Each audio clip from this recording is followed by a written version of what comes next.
So hi guys and welcome to today's video in which we are going to talk about our today's chapter, which is fiber to fabric. So now let us start the chapter.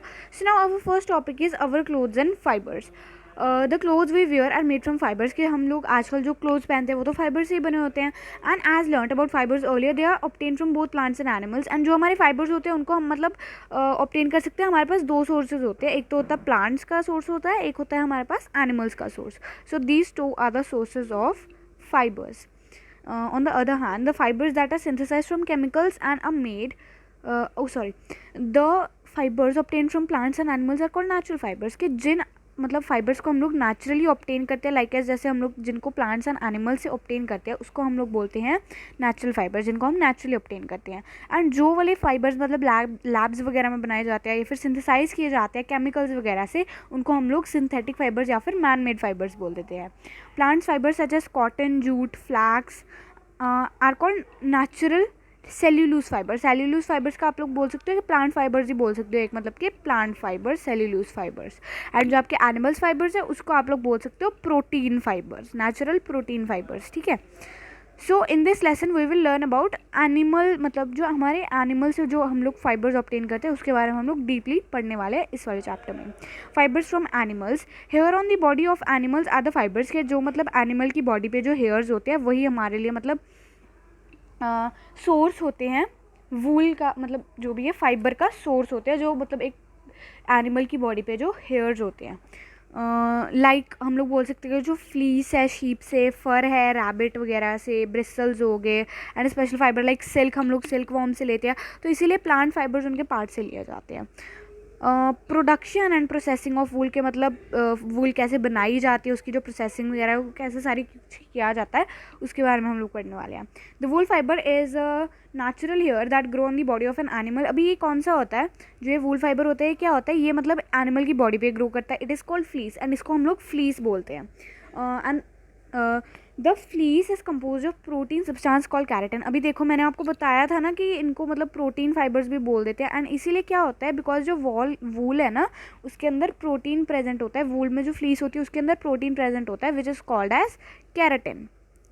Chemically the protein keratin is compose of carbon, hydrogen, nitrogen and sulphur. इन सब का मतलब ये बना होता है keratin, which is carbon, hydrogen, nitrogen, sulphur, इस सब का बना होता है ये आपका जो कैरेटिन है. The spongy feel of the wool fibres is due to the presence of crimps and curls on it. अभी देखो जो मतलब आपको मतलब वूल से कुछ स्पंजी सी मतलब क्या बोल सकते हो, फुली फुली सी फील आती है ना, बिकॉज वो बहुत ही मतलब उसके अंदर बहुत ही ज़्यादा एयर होती है due to the present of crimps and curls on it. जो उसके अंदर जो क्रिम्स या फिर जो कर्ल्स होते हैं उसकी वजह से होते हैं. These crimps create pockets of air. मैंने बताया कि उसमें बहुत ज़्यादा एयर ट्रैप्ड होती है. वो कैसे, जो उनके क्रिम्स होते हैं ना वो मतलब ऐसे बहुत सारे एयर्स की जो पॉकेट्स ही बना देते हैं जिसके अंदर एयर ट्रैप हो जाती है and give insulation to wearer. Fibre is scaly on it surface. ठीक है. वूल फाइबर स्केली. स्केली मतलब आप लोग बोल सकते हो कि ऐसा ऐसा ऐसा स्केली सा, मतलब एकदम स्ट्रेट नहीं बोल सकते आप इसको, स्केल्स से बने होते हैं उस पर. Basically there are two kinds of hair on fleece. की जो आपकी फ्लीस होती है उस पर दो काइंड्स के हेयर होते हैं. The kemp is the first fibre which is slightly thick, straight and rough and it thus generally discarded. कि पहला जो आपका टाइप है वो है केम्प. केम्प क्या होता है, वो होता है मतलब वो ज़्यादा मतलब थिक होता है, मोटा होता है एंड स्ट्रेट होता है. एंड जो वूल है ज़्यादातर क्रिम्स या फिर कर्ल्स के साथ ही प्रेफर किया जाता है. एंड इसीलिए जो केम्प है वो मतलब इतना ज़्यादा अच्छा भी नहीं होता है, इसलिए इसको डिस्कार्ड कर दिया जाता है, फेंक दिया जाता है. The next one is the soft under hair. अभी जो कैंप के अंदर जो हेयर होता है ना, अंडर जो हेयर होता है are fine and soft. These fibres lie close to skin. And ये फाइबर्स मतलब स्किन के क्लोज रहते हैं. एंड इंटरप्रेस्ड विथ कैम्प, मतलब जे कैम्प से ना प्रेस्ड रहते हैं. वूल is obtained from fleece that contains only fine soft and curly under है. कि वूल हम उसी शीप से, उसी फ्लीस से पा सकते हैं जो फाइन हो, सॉफ्ट हो एंड उसके अंदर कर्ली हेयर्स हो. ठीक है. More crimps on the fibre the better is the wool quality. कि जितने ज़्यादा क्रिम्स एंड कर्ल्स होंगे वूल पे उतनी ज़्यादा उसकी अच्छी क्वालिटी होगी. Crimps hold the fibres together, thus make the wool fluffy and more desirable to spin and drawn into yarn. तो क्या होता है, जो मतलब क्रिम्स क्या कर देते हैं, मतलब फ्लफ़ी सा कर देते हैं वूल को, थोड़ा सा फ्लफ़ी सा कर देते हैं. एंड मोर डिज़ायरेबल मतलब यानी उसको यार्न में स्पिन करने में अच्छा रहता है वो. Fluffy wool holds a lot of air in between the fibre. ठीक है. मतलब जो आपका जो फ्लफ़ी वूल है जिसके अंदर मतलब बहुत सारे वो प्रेजेंट होते हैं क्रिम्स वगैरह प्रेजेंट होते हैं, वो क्या होता है मतलब air being a bad conductor of heat makes the wool a good conductor of heat. अभी देखो उसके अंदर क्या है, एयर प्रेजेंट है, एंड एयर क्या है, bad conductor of heat. Conductor मतलब एयर, इंसुलेटर आप लोग बोल सकते हो कि एयर मतलब हीट को ऐसे ऐसे जाने नहीं देती, ठीक है। Which makes the wool a good insulator of heat. Insulator मतलब, इंसुलेटर का मतलब होता है, इंसुलेटर का मतलब होता है कि वो हीट को ना बाहर जाने देती है एंड ना अंदर आने देती है। Neither the heat of the body can escape into the air and nor the outside air can reach the body. तो इसीलिए आप लोग क्या मतलब इससे समझ सकते हो कि क्या करते हैं, जो एयर होती है ना वो बहुत ही ज़्यादा मतलब एयर जो होती है वो बैड कंडक्टर मतलब वो एयर मतलब वो हीट को ना ही एस्केप करने देती है ना ही अंदर आने देती है। इसीलिए क्या है, जो वियरर है वो वार्म फील करता है। क्वालिटी ऑफ फाइबर के वो किस पे डिपेंड करती है, the age and the health condition of animal. अगर एनिमल की हेल्थ कंडीशन अच्छी होगी तो उस पर भी डिपेंड करेगा। Lambs wool is highly valued since it is extremely soft and of superior quality. Lambs wool मतलब जो शीप के जो बच्चे होते हैं उसको हम लोग लैम्प बोल देते हैं, उसका वूल मतलब बहुत ज़्यादा सॉफ्ट होता है एंड इसीलिए वो सुपीरियर क्वालिटी का होता है एंड उसका मतलब वो महंगा भी ज़्यादा होता है। द इन्वायरमेंट, देखो इन्वायरमेंट पे भी डिपेंड करता है, क्योंकि अलग अलग इन्वायरमेंट में अलग अलग एनिमल्स रहते हैं, उनके अलग अलग टाइप के वूल्स हैं, इसीलिए जिस इन्वायरमेंट में वो रह रहा है उस पर भी डिपेंडेड है। The part of the body of an animal from way, मतलब जहाँ से शेड का मतलब जहाँ से उतारी जा रही है वो वूल उतारी जा रही है, किस पार्ट के, किस एनिमल के बॉडी पार्ट से वो वूल उतारी जा रही है, क्योंकि ना जो wool from the shoulder region and the under the belly sheep is better than the fibre from the back of animal.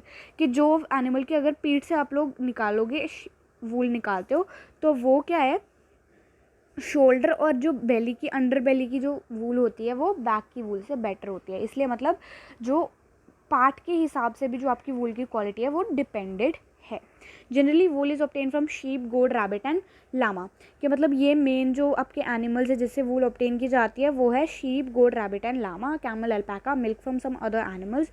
Most common source of wool है शीप के, सबसे ज़्यादा तो मतलब शीप को ही प्रेफर किया जाता है। डिफरेंट टाइप्स ऑफ वूल के, जो वूल्स के डिफरेंट टाइप्स है वो कौन कौन से हैं। Some common types of wool sources are lambs wool, जो आपका लैम्स का वूल जिसको आपने पढ़ा कि the fibre is extremely soft and it is of superior quality. The next one is soft wool. Soft wool मतलब एक अडल्ट एंड हेल्दी शीप से आता है। The next one is rough wool. Rough wool उससे आता है जो मतलब ओल्ड जो बूढ़ी शीप वगैरह होती है एंड जो डिजीज शीप होती है उससे आता है। Angora comes from angora rabbit. The next type of wool is angora wool and it comes from the angora rabbit.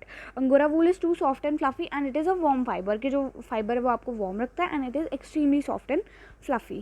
The next is mohair wool and mohair wool comes from the angora goat. This wool is long and smooth. Next one is merino wool. Merino wool comes from a special breed of sheep from Spain and now reared in Australia. That the breed of sheep is of Spain and it is now reared in Australia and this wool is especially soft, fluffy and light in weight. कि इसका जो मतलब ये soft होती है, fluffy होती है and इसका जो वेट होता है वो बहुत ही ज़्यादा कम होता है। Australian Merino wool is considered the superior quality. तो जो आपका जो ऑस्ट्रेलियन मरीनो वूल है it is considered of the superior quality. It is highly crimp, soft and fine.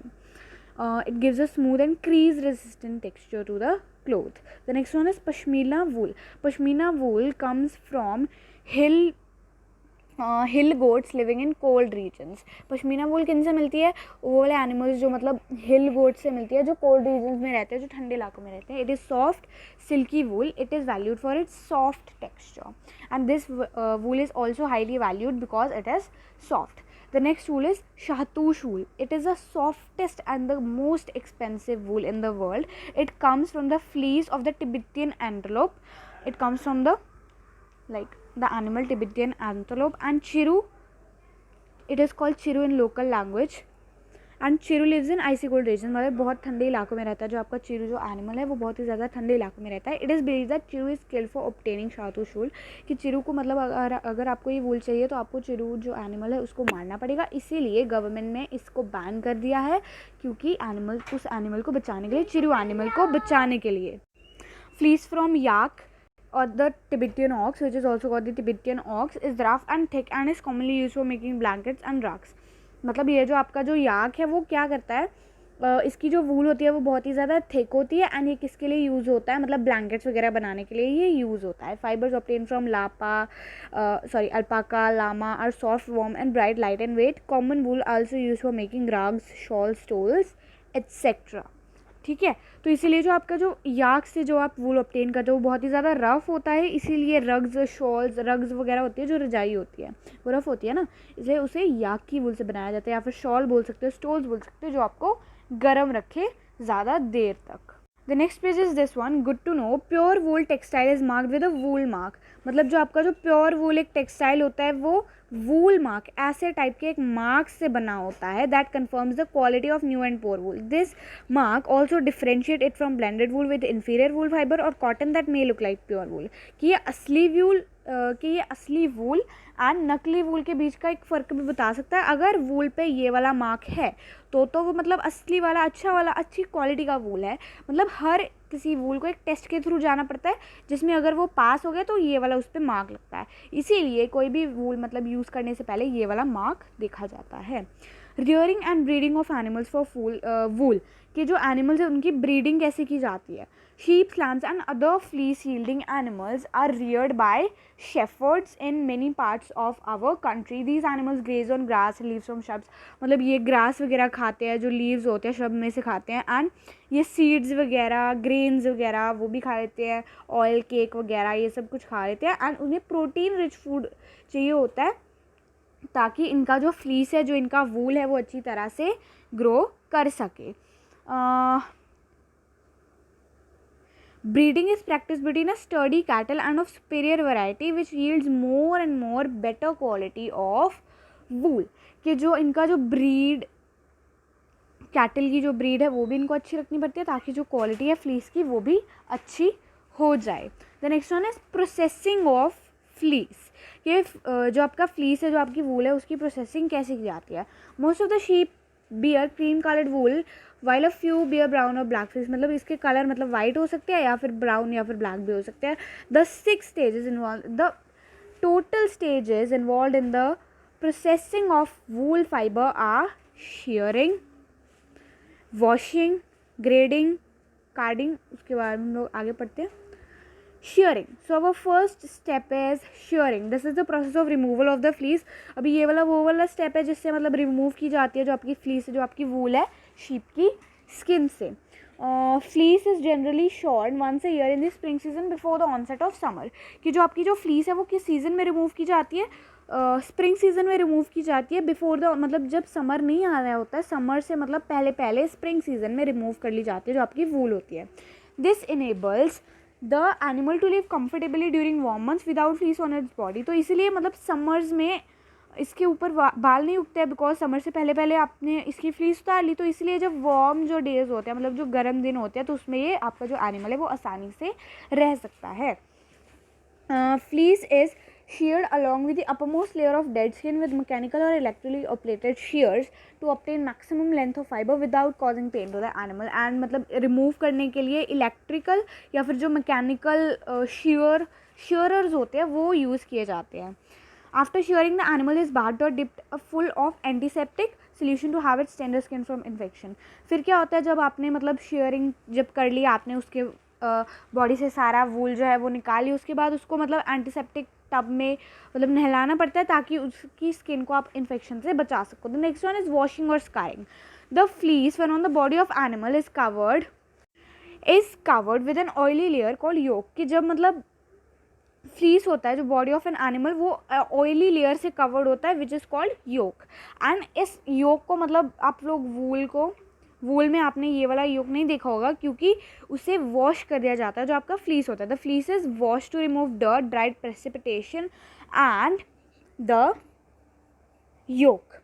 This is called scouring. And इसी प्रोसेस को हम लोग क्या बोलते हैं, इसी प्रोसेस को हम लोग स्करिंग बोल देते हैं. After washing small fluffy fibres called burrs are remove manually from the fleece. And इसके बाद क्या होता है, आपने मतलब बुर्स तो देखे होंगे अपने जो स्वेटर्स वगैरह होते हैं उस पर मतलब जो स्मॉल फ्लफी से फाइबर्स नहीं आ जाते उसको हम लोग बुर्स बोलते हैं. And they are remove manually, उनको भी रिमूव कर दिया जाता है. There are same burrs that you sometimes see on your sweaters.